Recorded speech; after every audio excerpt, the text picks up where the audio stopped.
J'ai rencontré plusieurs éditeurs et certains m'ont dit effectivement on veut bien vous éditer, mais à la condition que vous puissiez faire des révélations percutantes. J'ai pas voulu justement aller dans cette voie parce que déjà j'ai trouvé ça malhonnête avec l'idée que justement ça défendait pas forcément mes intérêts. Vous voyez, c'est facile d'aller exfiltrer des notes d'information et de dire un tel a fait ça, etc. Mais c'était pas du tout l'esprit du livre. Moi j'ai voulu en faire une sorte de témoignage pour pouvoir parler justement à des personnes qui demeurent aujourd'hui, je l'explique très bien dans le chapitre qui traite justement de l'islam de France, qui demeurent trahis, si vous voulez, par les gens qui sont censés les représenter. Par exemple, l'affaire Tariq Ramadan, qui est assez récente dans l'actualité, elle démontre assez bien, parce qu'il est loin d'être le seul, que finalement ce sont des gens qui trahissent les gens qu'ils prétendent représenter, qui ne défendent absolument pas leurs intérêts. Comment est-ce qu'on peut justifier ce qui a été fait? Au-delà des accusations de viol, justement, le fait de pouvoir de recourir, quand on se prétend dignitaire religieux, à des relations consenties voilà, dans le contexte qui ont été celles que vous connaissez, si vous voulez. Dans la relation sexuelle, il y a une chose qui est interdite effectivement et que l'on ne peut pas faire entre un homme et une femme. Et entre n'importe et avec n'importe qui, même pour tout ce qui concerne justement les relations homosexuelles, c'est la sodomie. Ceci, de toutes les écoles, il y a un on ne peut pas. Ceci, de toutes les écoles, il y a un on ne peut pas. Vous-même, vous parlez dans votre livre de rapport dominant et dominé, vous en parlez dans votre livre. Non, j'en parle pas de cette façon-là. Là, vous êtes en train de tordre le livre. Non, je parle de... Non, attendez. Vous vivez, pardon Tariq Ramadan, non, mais vous vivez une double vie. Vous incitez dans vos conférences, vos éditoires, à la pudeur, vous condamnez publiquement la sodomie. C'est vrai ou c'est faux ? C'est vrai ou c'est faux? Non, vous l'avez condamné publiquement ou pas? J'ai dit que les avis musulmans étaient partagés sur cette question. Non, vous l'avez condamné publiquement ou pas? J'ai dit que les avis musulmans étaient partagés sur cette question. Et vous multipliez les relations sexuelles avec des pratiques peut-être extrêmes, je dis peut-être, extrêmes violentes. Donc voilà, mais il se trouve que la majorité aujourd'hui des représentants de l'islam de France sont des agents, dans le meilleur des cas des services français, on va dire, ou dans le pire des cas de services des partis étrangers, ou dans les cas médians justement, les deux à la fois si vous voulez. Donc on a un certain nombre de services étrangers qui sont présents dans l'ingérence des services français, la CIA, le Mossad israélien, mais également les services des pays arabes, c'est-à-dire la Djed marocaine, la direction du renseignement et de la sécurité algérienne, la police turque, le MIT, je crois. Bon, voilà, on a quand même tous ces services justement qui sont relativement actifs sur le territoire français. Moi, j'ai voulu justement envoyer un signal clair à la jeunesse des quartiers, aux personnes de confession musulmane, en disant attention. Voilà. Attention à ce que vous faites, attention aux orateurs, parce que les conseilleurs ne sont pas toujours les payeurs. Et aujourd'hui, votre vote, votre pouvoir d'achat sont des enjeux justement pour les territoires ou les États étrangers. Aujourd'hui, les gens qui prétendent vous parler avec bienveillance ne sont pas toujours justement des personnes, si vous voulez, bienveillantes justement. Elles croient parfois en Dieu comme vous croyez au Père Noël, si vous voulez. Les écoutes téléphoniques le démontrent assez bien. Ce sont des personnes qui, parfois, n'ont pas beaucoup de morale. Il y a des personnes... Voir que la présidente de la commission n'était pas familière de l'exemple que j'avais pris. Je lui ai dit, vous savez, le pire de ce qu'on a fait jusqu'à présent, c'est de fabriquer des fausses élites musulmanes et de leur donner la parole au nom de leurs co-religionnaires. Et c'est ça qui... mais je pense que monsieur le rapporteur se souvient de mon exemple, et lui, il l'avait immédiatement compris, parce que j'imagine que quand il entend l'imam Chalroumi parler au nom des musulmans, alors qu'on a choisi ce monsieur pour son incapacité abyssale à aligner 3 phrases, eh bien, il se sent humilié, ostracisé, stigmatisé, comme absolument tout Français de confession musulmane qui dit mais quel est ce système qui me fait représenter par des gens dans lesquels je ne me reconnais pas. Je voudrais poser la question à Senchel. Est-ce qu'il y a, parce qu'il faut reprendre ce que vient de dire Zemmour, est-ce qu'il y a une contradiction entre le code civil musulman et le code civil napoléonien? Le code civil musulman, c'est le Coran. Le Coran. Et la charia. Non, mais pour reprendre ton terme. J'appelle le code civil, vous comprenez. Pour reprendre ton terme. C'est un débat, cher Zemmour. Ah, je suis d'accord. On va aller... Allons à l'essentiel. Voilà, tout à fait. D'accord. Autant que citoyen, c'est la loi de la République.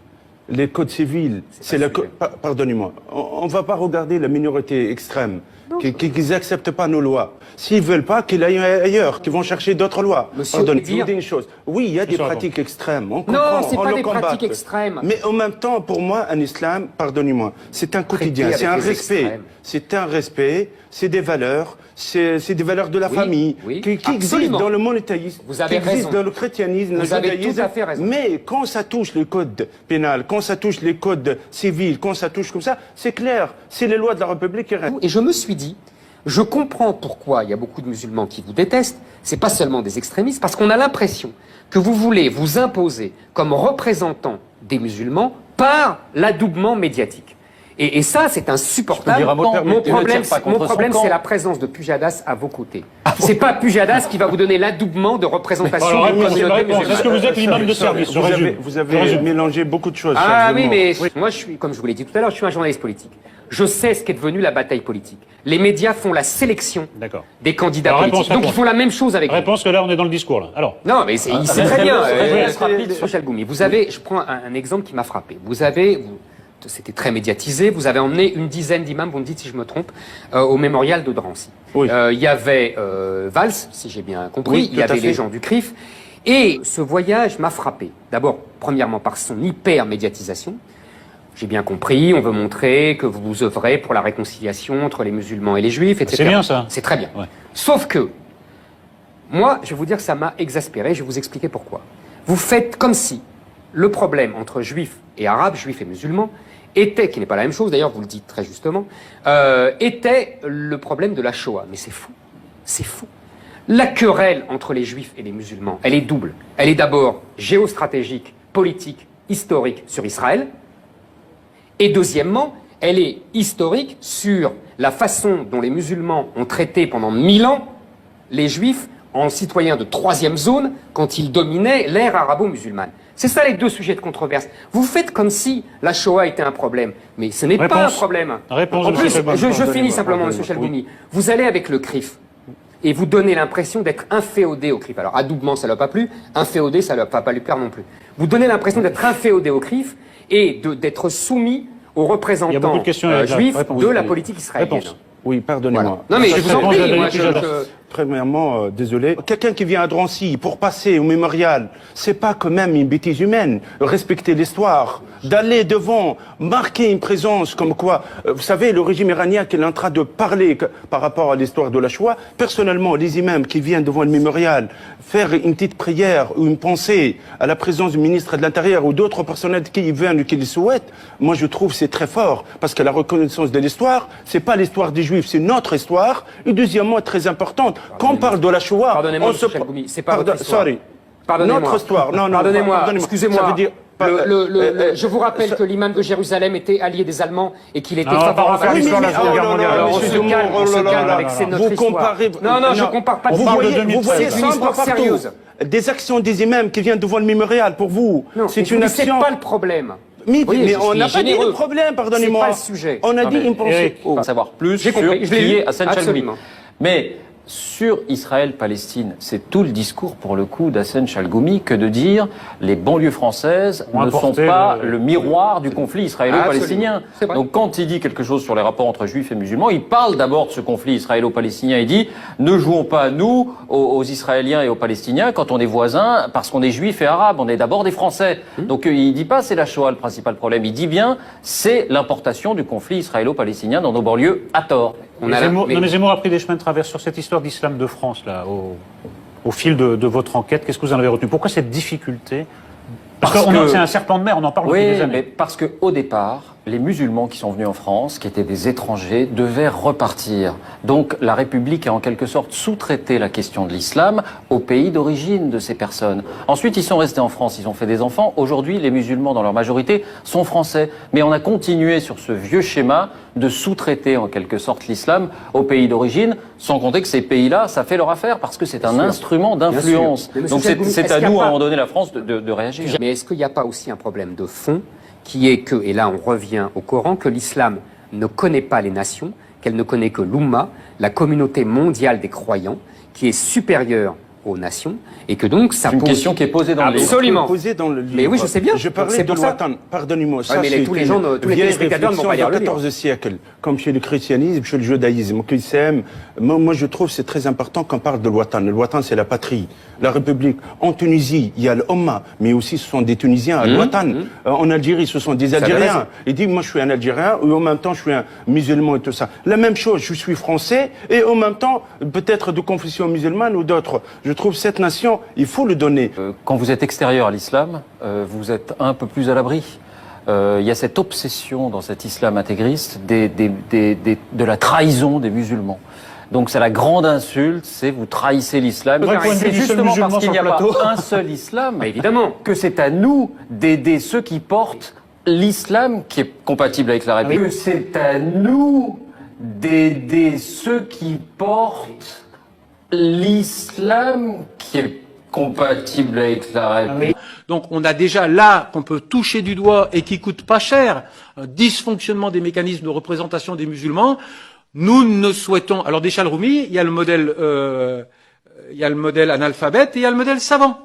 C'est-à-dire que dans l'espace public, nous n'acceptons que les musulmans amputés de toute dimension oppositionnelle. Nous aimons bien des musulmans savants et intelligents, pourvu qu'ils cautionnent, en quelque sorte, l'assise du discours de domination sur leur communauté. Mais sinon, on le traite immédiatement d'intégriste. Ce que je dis, moi, François, patron Saint-François d'Assise, si c'est Mohamed qui le dit, au bout de 2 minutes, il est traité d'intégriste.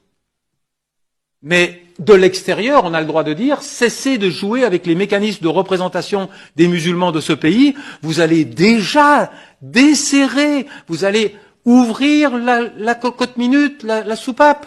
Laissons déjà des musulmans s'exprimer dans le débat public en ayant une posture oppositionnelle. Et vous pourrez retrouver des archives, parce que je n'aime pas qu'on dise « Ah, Burgal, il aime bien les musulmans, donc il dit des trucs gentils pour les musulmans. » Non, moi j'aime bien mon pays. Au nom de l'intérêt que je porte à mon pays, il y a déjà 20 ans, j'ai dit, s'il y avait plus de musulmans râleurs, protestataires, dans l'espace du débat public français, nous aurions fait moins de conneries dans cette région du monde.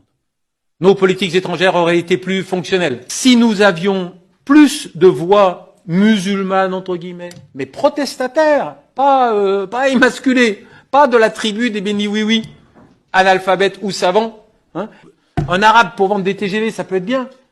Eh ben, un arabe pour nous dire la perception qu'il a des dynamiques politiques dans le monde arabe, ça peut être bien aussi. Nous sommes en symbiose avec la petite frange des populations maghrébines qui nous disent dans la langue que l'on comprend ce qu'on a envie d'entendre. Un bon musulman pour les Français, c'est un musulman qui n'est plus musulman.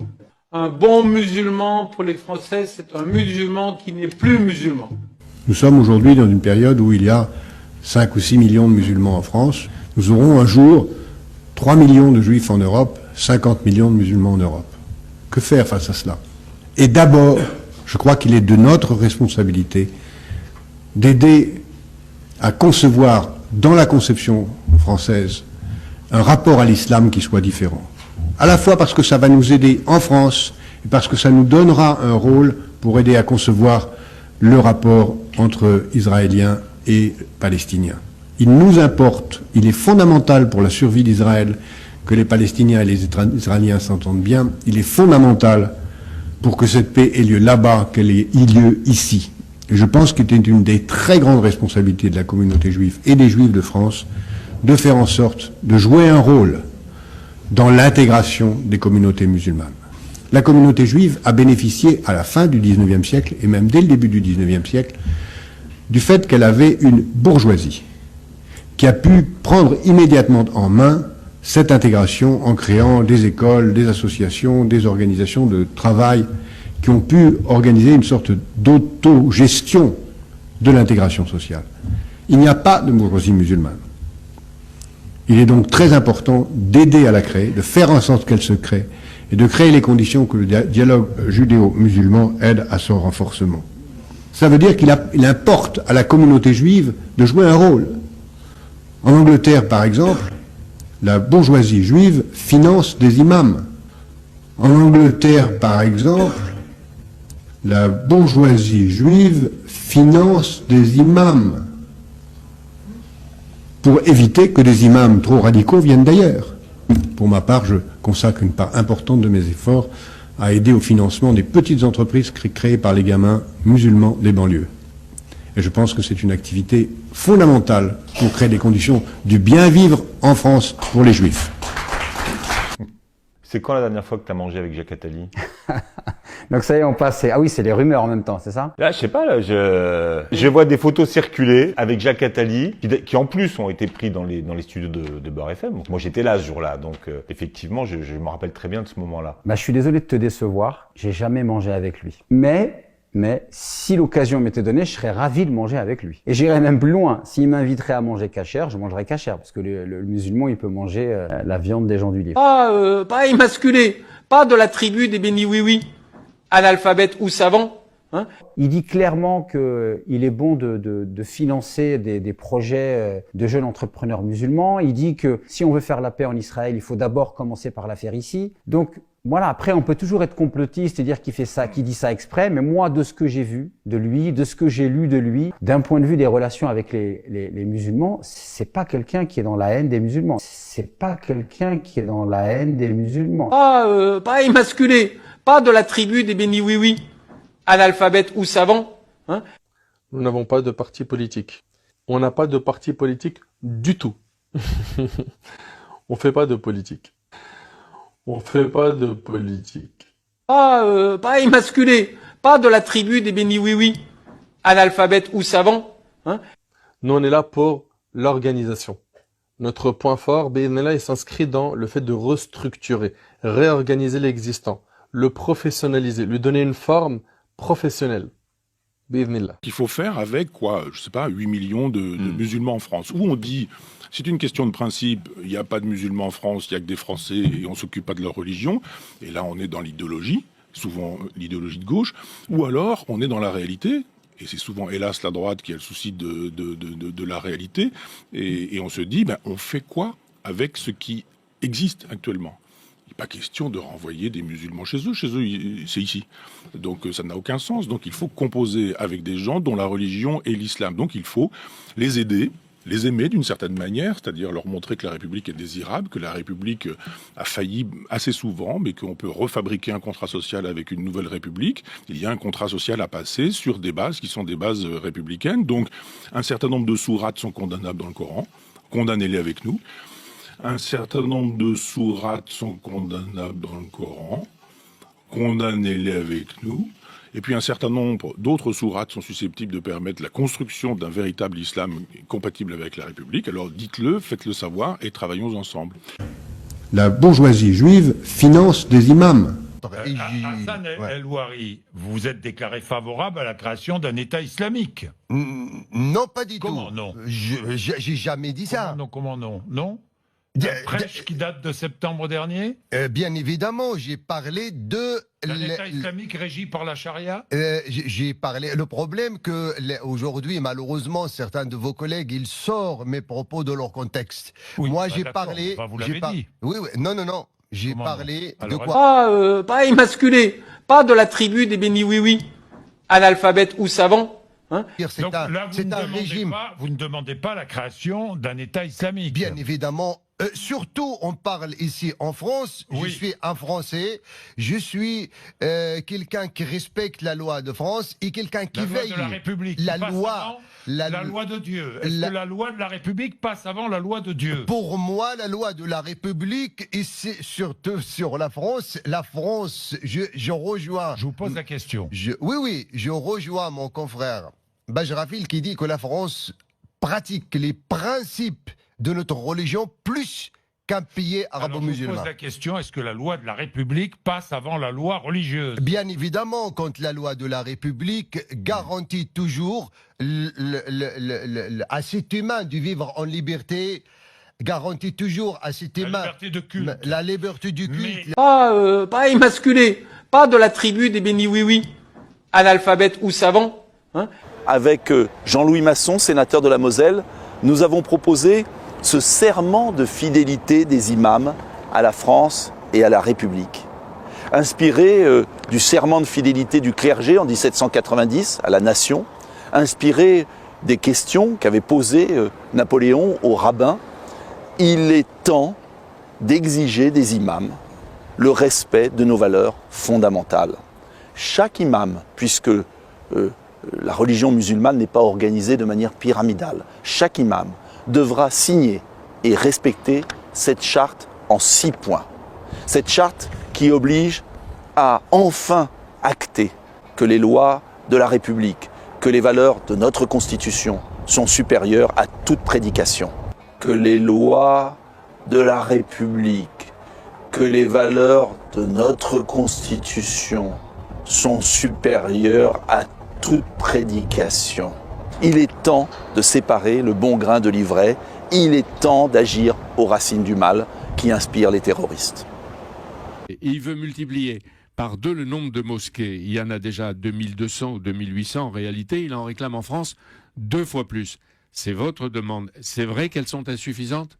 2 fois plus de mosquées en France? C'est pas le nombre qui nous manque, plutôt c'est de l'espace.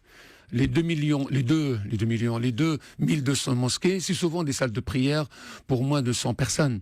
Donc il faut des mosquées avec pignon sur rue, des mosquées spacieuses, pourquoi pas des mosquées cathédrales qui réunissent les membres de la communauté pratiquante. 2 fois plus en 2 ans? Mais le recteur, il savait de quoi il parlait. Donc, justement, moi, je demande plus d'espace au sein déjà des mosquées existantes. Vous demandez au maire élu de vous libérer des terrains, si je comprends. Je demande aux responsables en général, notamment au maire, d'accompagner cet islam de France, parce que nous l'affichons, nous le souhaitons de nos voeux, mais il faut lui donner les moyens et l'accompagner pour qu'il s'assume.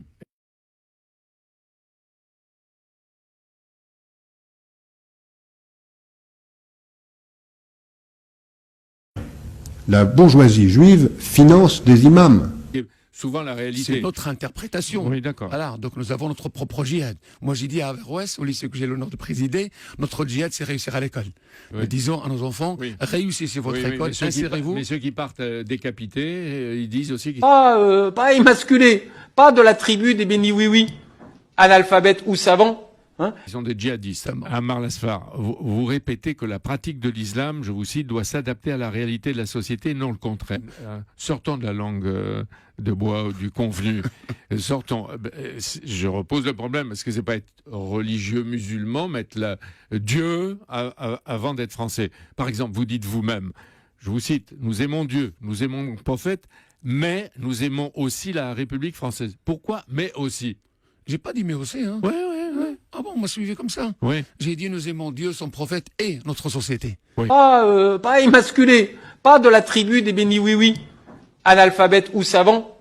Et par exemple, pourquoi pas dire comme j'ai lu l'imam de Bordeaux, Tarek Obo, que vous avez reçu hier et qu'il a mis d'Alain Juppé, ma charia, il dit, c'est la constitution de la République française. Pourquoi vous ne le dites pas? Je l'ai dit sur les plateaux de télévision que la charia des musulmans, c'est les lois de la République.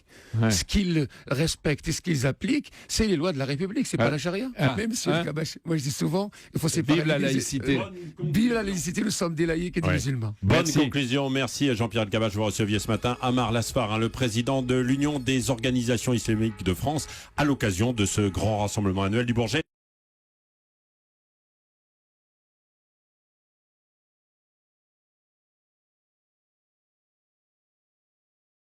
Je vais vous poser une question simple. Vous êtes un catholique pratiquant, monsieur. Dans votre vie, qui est plus important, Jésus ou Chirac? Bon. Répondez à la question. Répondez à la question. Je ne sais pas si on peut répondre à cette question. Qui peut répondre à cette question? Oui, il peut répondre à la question, puisqu'il reproche aux musulmans d'avoir une foi. Ils ont une foi. Alors, monsieur de Villiers, je ne sais pas. Jésus ou Chirac pour vous? La réponse est Jésus. La réponse est Jésus. La réponse est Jésus. La réponse est Jésus. La réponse est Jésus. La réponse est Jésus. Marie-Françoise Colombani, pendant 25 ans, l'une des patronnes du magazine Elle, à ses côtés, Tarek Oubrou, le grand imam de Bordeaux. Merci à tous les deux de nos invités. C'est la féministe et c'est l'imam. C'est le titre d'un livre publié chez Stock. C'est un livre étonnant. C'est une rencontre étonnante. Marie-Françoise Colombani, vous aviez voulu savoir ce qu'il y avait dans le ventre du personnage qui est à côté de vous, c'est-à-dire Tarek Oubrou. D'abord, je voulais savoir ce qui se passait vraiment dans l'islam, dans le Coran, à travers les paroles du prophète, quant à la situation des femmes musulmanes. Et donc je me suis dit que pour ça, il fallait voir un homme de religion. Vous aviez eu envie de lui demander, il est à côté de vous, de lui dire, au fond, comment on traite la femme dans l'islam? Pour être plus précise, je voulais surtout lui demander au départ pourquoi il avait changé d'avis, par exemple, sur la question du voile. C'est-à-dire, il y a 15 ans, il disait que rien ne prouvait dans le Coran que la femme n'était pas obligée de le porter. Or, aujourd'hui, il écrit dans ses livres que rien n'oblige dans le Coran la femme à porter un voile. Et donc, je me demandais pourquoi il y avait ce revirement, comme sur beaucoup de choses. Et en travaillant, avant de le rencontrer sur lui, je me suis aperçu que c'était un homme qui pratiquait maintenant un islam libéral, que c'était quelqu'un qui était extrêmement respectueux de la loi française et qu'il avait beaucoup travaillé pour pouvoir répondre à cette question de pourquoi le voile, le foulard a pris une telle importance dans notre société. Oui, mais en même temps... Pas émasculé, pas de la tribu des bénis oui-oui, analphabètes ou savants. Hein. Mais on a besoin d'un organe comme la conférence des évêques ou bien le rabbinat de France. On a besoin d'imamats de France. Et vous avez le soutien du gouvernement sur ce projet? Vous pensez qu'il Je ne suis pas dans l'intention du gouvernement, mais j'aspire que l'État favorise l'émergence de cette institution. La bourgeoisie juive finance des imams.